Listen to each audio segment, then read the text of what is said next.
Dear students, question number 128, 129, 130 and 131ಗೆ ಒಂದು paragraph ಕೊಟ್ಟಿದ್ದಾರೆ ನೋಡಿ ಮಕ್ಕಳ.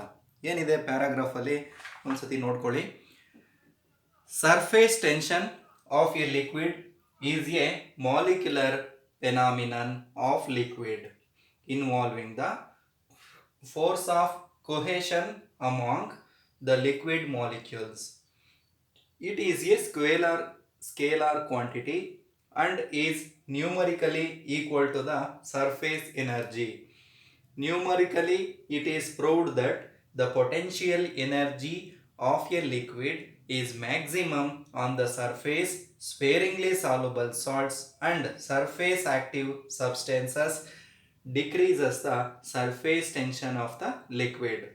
However, the fairly soluble solute increase the surface tension of the liquid. Surface tension of a liquid is independent of surface area, but it depends on the intermolecular forces and the temperature is ಅಂತ ಕೊಟ್ಟಿದ್ದಾರಪ್ಪ. ಅರ್ಥ ಆಗ್ತಿದ್ಯಾ? ಇಲ್ಲಿ ನಿಮಗೆ question number 128 ನೋಡಿ.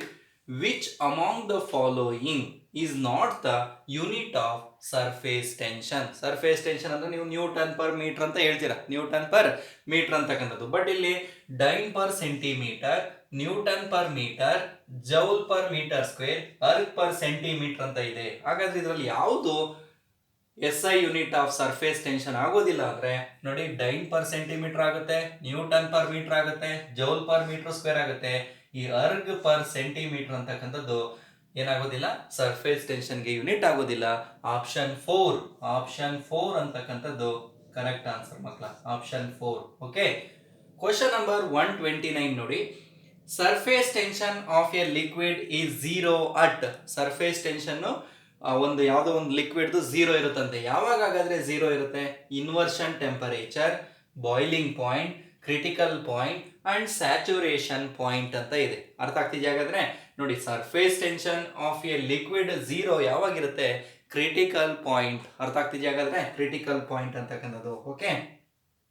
The surface tension of liquid decreases. Okay. Surface tension of a liquid is 0 at critical point ಅಂತಕ್ಕಂಥದ್ದು. The surface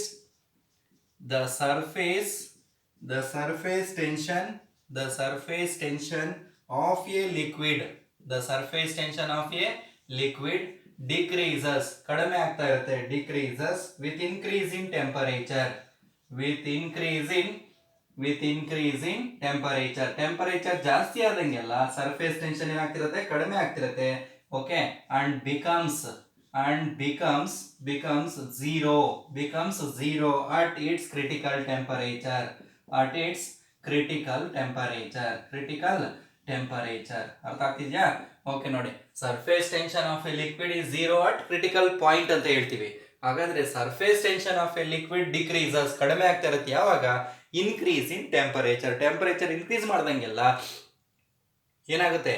surface tension ಕಡಿಮೆ ಆಗ್ತಿರುತ್ತೆ. ಹಾಗಾದ್ರೆ ಅಂಡ್ ಬಿಕಮ್ಸ್ ಝೀರೋ ಆಗ್ಬಿಡುತ್ತಂತೆ ಅಟ್ ಇಟ್ಸ್ ಕ್ರಿಟಿಕಲ್ ಟೆಂಪರೇಚರ್. ಅದನ್ನೇ ನಾವು ಹಾಗಾದ್ರೆ ಕ್ರಿಟಿಕಲ್ ಟೆಂಪರೇಚರ್ ಅಂದ್ರೆ the temperature at which the surface tension of a liquid becomes 0 ಅಥವಾ ಈಸ್ ಈಕ್ವಲ್ ಟು 0 ಆಗ್ತಕ್ಕಂಥ ಟೆಂಪರೇಚರ್ನೇ critical.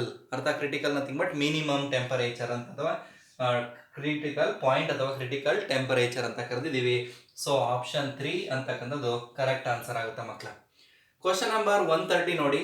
Surface tension of a liquid does not depends on temperature, intermolecular force, surface area, salute dissolved in liquids ಅಂತ ಇದೆ. ನೀವು ಪ್ಯಾರಾಗ್ರಾಫೇ ಓದಿದ್ದೀರ. ಏನಿದೆ?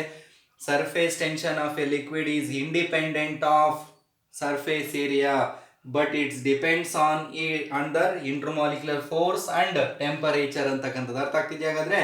ಇಲ್ಲಿ ನಿಮಗೆ does not depends on ಯಾವ್ದ್ರ ಮೇಲೆ ಡಿಪೆಂಡ್ ಆಗುತ್ತೆ? ಸರ್ಫೇಸ್ ಏರಿಯಾ ಅಂತಕ್ಕಂಥದ್ದು ಕರೆಕ್ಟ್ ಆನ್ಸರ್ ಆಗುತ್ತೆ. Okay.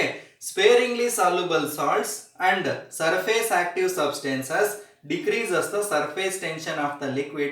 However, the fairly soluble solutes increases the surface tension of the liquid ಅಂತಕ್ಕಂಥದ್ದು. ಹಾಗಾದ್ರೆ ಸಲ್ಯೂಟ್ ಡಿಸಾಲ್ವ್ಡ್ ಇನ್ ಲಿಕ್ವಿಡ್ಸ್ ಅಂದ್ರೆ ಸ್ಪೇರಿಂಗ್ಲಿ ಸಾಲ್ಯುಬಲ್ ಸಾಲ್ಟ್ ಅಂತ ಹೇಳ್ತೀವಿ. ಅರ್ಥ ಆಗ್ತಿದೆ ಹಾಗಾದ್ರೆ? sparingly soluble salts and surface active substances decreases the surface tension of the liquid. However, the fairly soluble solute increases the surface tension of the liquid. ಹಾಗಾದ್ರೆ ಈ surface tension of the liquid does not depends on surface area ಅಂತಕ್ಕಂಥದ್ದು option 3 correct ಆಗುತ್ತೆ. Question number 131 ನೋಡಿ.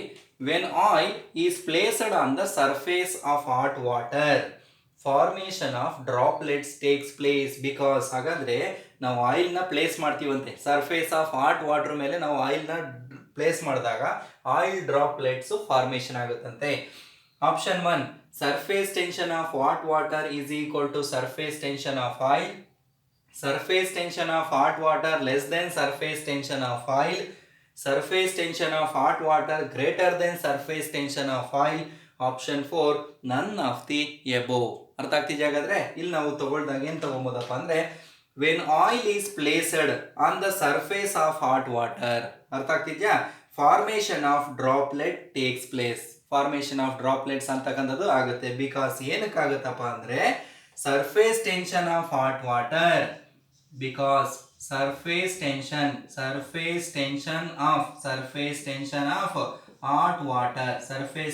Of hot water is not equal to surface tension of oil.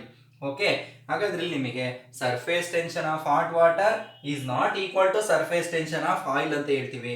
When surface tensions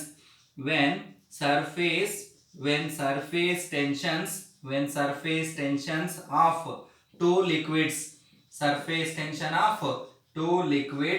okay are not equal okay a boundary exists between two phases. ಅರ್ಥ ಆಗ್ತಿದೆಯಾ?